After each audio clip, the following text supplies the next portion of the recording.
পাবনার খাঁটি দুধের তৈরি ছানার সুনাম ছড়িয়েছে দেশ জুড়ে, এমনকি দেশের বাইরেও যাচ্ছে এ ছানা।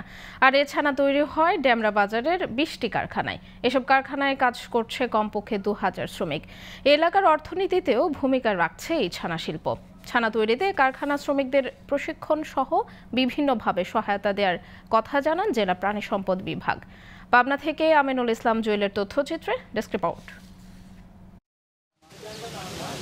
পাবনা জেলায় প্রতিদিনই দুধ উৎপাদিত হয় প্রায় 2.5 লাখ লিটার। এসব দুধ বিভিন্ন দুগ্ধ প্রক্রিয়াজাতকারী প্রতিষ্ঠানে যায়। উৎপাদিত 28 থেকে 30 হাজার লিটার দুধ স্থানীয় ব্যবসায়ী বা ঘোষরা কিনেন। প্রতিদিন সকালে খামার থেকে দুধ সংগ্রহ করে ডেমরায় বিভিন্ন ছানা কারখানায় নিয়ে যান তারা। আর 1000 মণ দুধ থেকে তৈরি হয় প্রায় 150 মণ ছানা।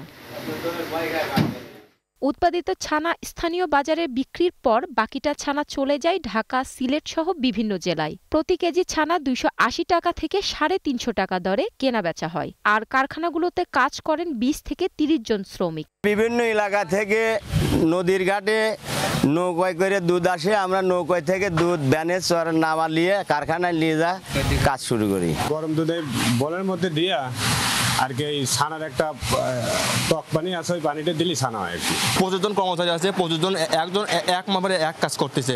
কারিগরদের পাশাপাশি কারখানায় দুধ সরবরাহ করে অনেকে সংসার চালান। এছাড়া নৌকায় করে দুধ আনা নেওয়ার কাজ করেও অনেকে জীবিকা নির্বাহ করছেন। নিজের নৌকা আছে, নৌকা থেকে আমি ঘাটে থেকে দুধ কালেকশন করে নিয়ে আসি, এখানে এসে অটো গাড়ি দিয়ে ঘোষবাড়ি পৌঁছায় দেই। দুধ কালেকশন করি বাড়ি বাড়ি যা, পরে বিভিন্ন কারখানায় বিভিন্ন সিলিং সেন্টারে বিক্রি করি। কারখানার মালিকরা জানান, উৎপাদিত ছানা এলাকার চাহিদা মিটিয়ে দেশের বিভিন্ন জেলায় যায়।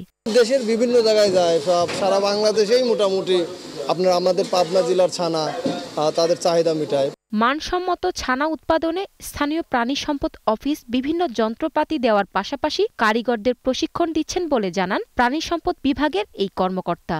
বিভিন্ন প্রশিক্ষণের মাধ্যমে তাদেরকে আমরা পরামর্শ দিচ্ছি। আমরা প্রাণী সম্পদ এবং ডেইরি উন্নয়ন প্রকল্পের মাধ্যমে কিন্তু আমরা দেশে ক্রিম সেপারেটর মেশিন দিয়েছি এবং তাদের খরচ কম হচ্ছে, তারা কিন্তু একটা পিওর ছানা বাংলাদেশের প্রত্যন্ত অঞ্চলে কিন্তু সরবরাহ করতে পারছে। ডেমরার ছানা শিল্পের ঐতিহ্য ধরে রাখার জন্য দুগ্ধ খামারগুলোকে সরকারি পৃষ্ঠপোষকতা দেওয়ার প্রয়োজন বলে মনে করছেন স্থানীয়রা। Global television news desk.